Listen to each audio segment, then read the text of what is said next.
মাদ্রাসায় বসে পড়াশোনা করলে আমরা নিজেকেও রক্ষা করতে পারবো না, জাতিকেও রক্ষা করতে পারবো না। প্রত্যেক ছাত্র, প্রত্যেক আলেম দায়িত্ব দিতে হবে। একদিন এক এক যুবককে ইসলাম বুঝাতে হবে, ইসলামের বিধিবিধান বুঝাতে হবে। একদিন এক এক যুবকের সামনে পশ্চিমা গণতন্ত্র বলো, সেকুলার বলো, তাদের মুখোশ উন্মোচন করতে হবে।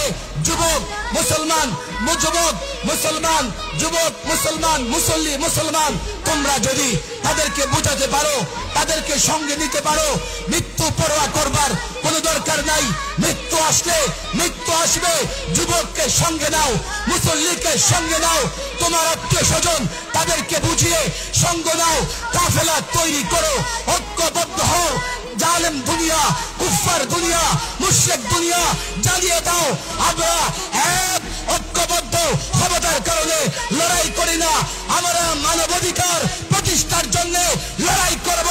যারা ভুয়া মরিচিকা দেখিয়ে মানবাধিকারের কথা বলে আমাদের উপর আগ্রাসন চালাবে, আল্লাহর কসম দেহের সর্বশেষ রক্তবিন্দু দিয়ে তাদের বিরুদ্ধে লড়াই হবে।